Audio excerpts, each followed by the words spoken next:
Pregnant fools, how's it going? So today I want to talk about prenatal yoga and its benefits. So I've been practicing yoga for like a bajillion years, I guess. I was trained a ballet dancer and it seemed like a natural kind of fit for working out at home. I'm not like one of those yogi people who goes to class every Saturday and then hits up Whole Foods or anything like that. So I figured that prenatal yoga would be perfect once I got pregnant. You know, the first trimester, you're like exhausted anyway, and you have no interest in exercising whatsoever.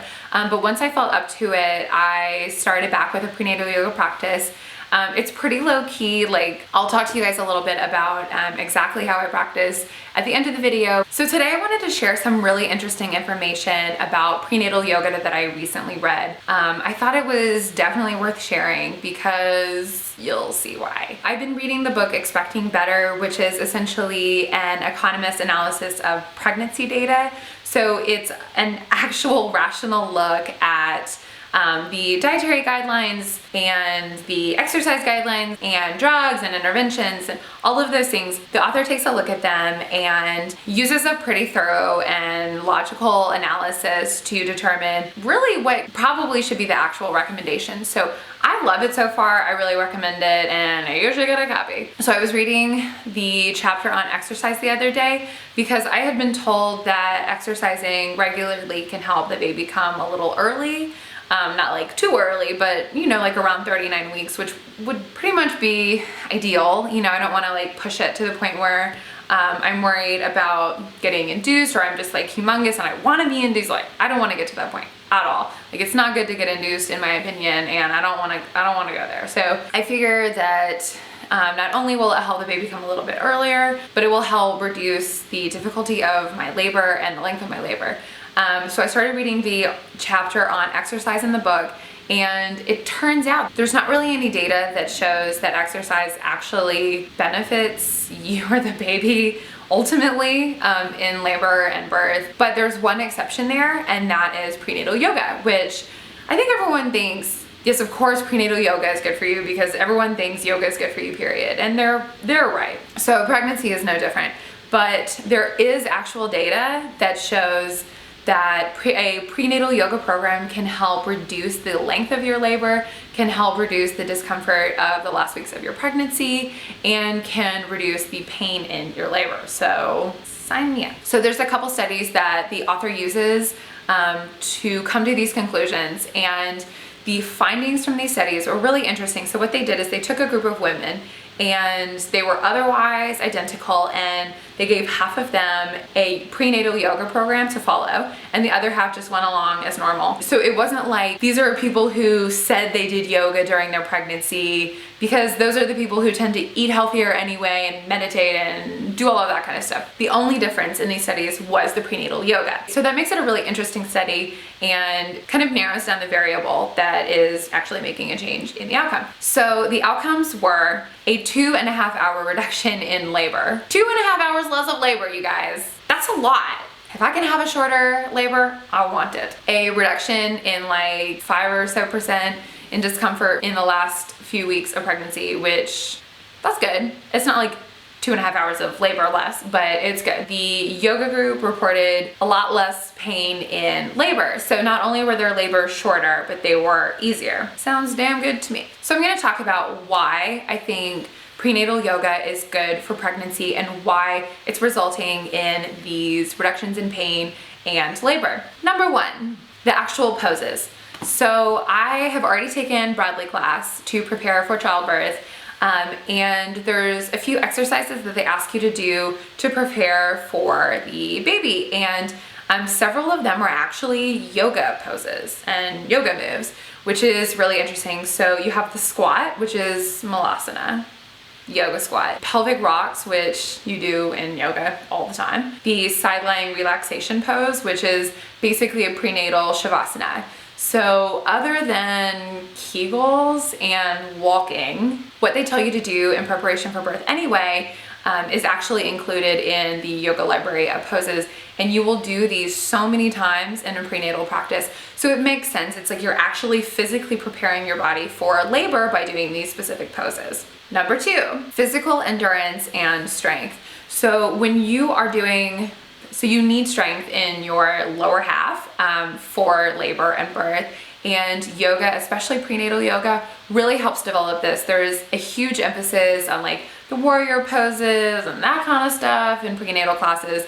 And that's the reason, in my opinion, you need to develop that sort of like internal, like true physical base of strength, you know, to really get through labor, because labor is like a really long exercise that you just can't stop. Like you can't be like, all right, water break, you guys, like let's just take a moment here. It's gonna keep going until you're done, regardless of if you wanted to. Being physically prepared for that, in addition to having those poses that are gonna help prepare your body for birth and labor, being physically strong enough to endure labor is critical. Number 3, mental endurance.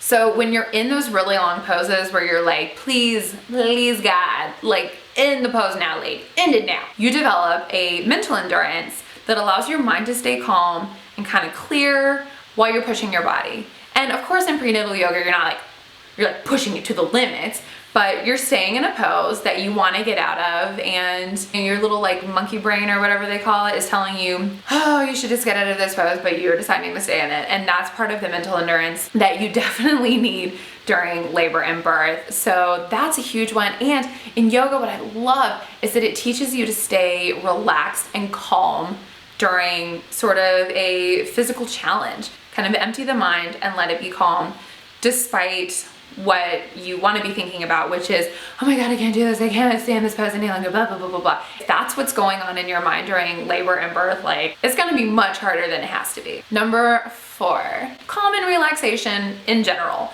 So yoga is excellent about developing that sort of meditative mind, and you'll notice that in a lot of prenatal classes, you spend time really connecting with your baby, connecting with just like stillness, and you do spend time in meditation. And this is critical. Of course, it's ideal to have a meditation practice aside from yoga, but yoga was actually developed as sort of like a precursor to meditation. It was sort of like what you did with your body to prepare your mind for meditation. So it took your mind from all the time going to kind of like tapering down, and then you could go into meditation. That's where the actual poses of yoga came from.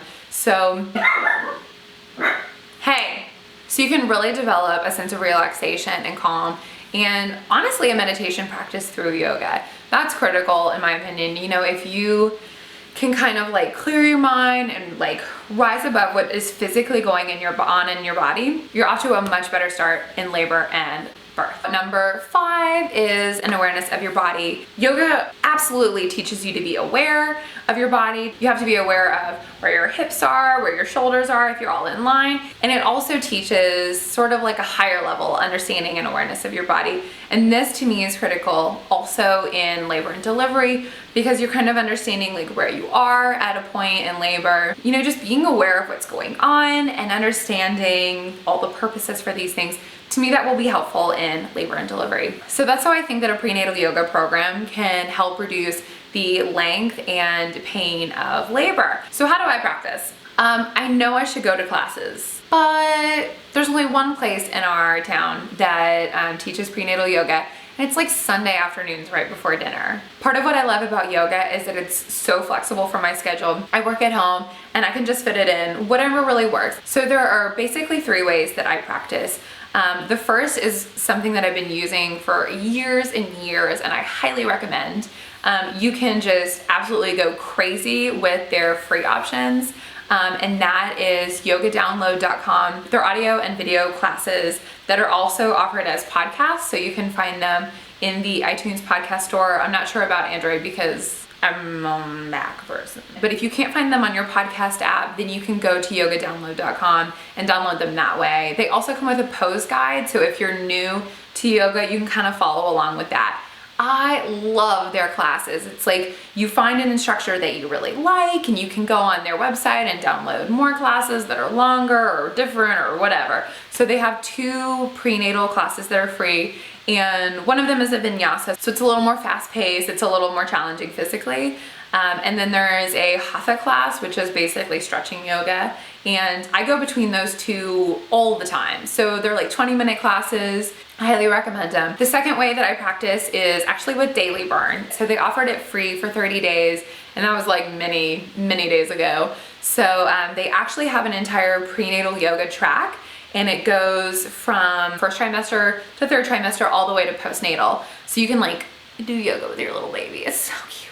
And I love these classes. The instructor is really awesome, and like none of them is really honestly like super tough, but my heart rate gets up every time and I sweat a little bit, and it's really well balanced with some vinyasa flow and strengthening and more of the stretching and like meditative poses. So I use Daily Burn all the time to get my like workouts in, you know what I mean? I love the prenatal class. And then the third way that I practice yoga is just like jamming. I have like a Pandora yoga station. You know, I've been practicing long enough to know the poses that I like and kind of the flow of how everything goes.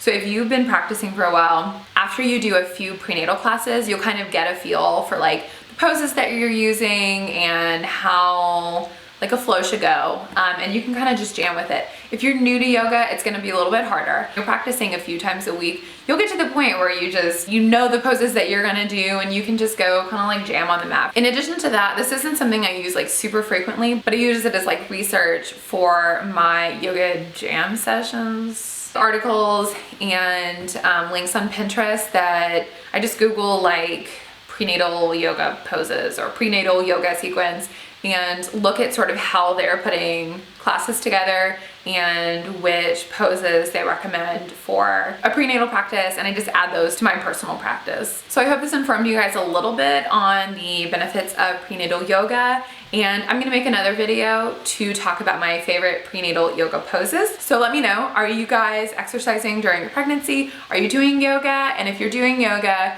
what are your favorite poses? And how do you do it? Do you do it at home with audio classes, or do you go out to like an actual class, like with actual people? Namaste.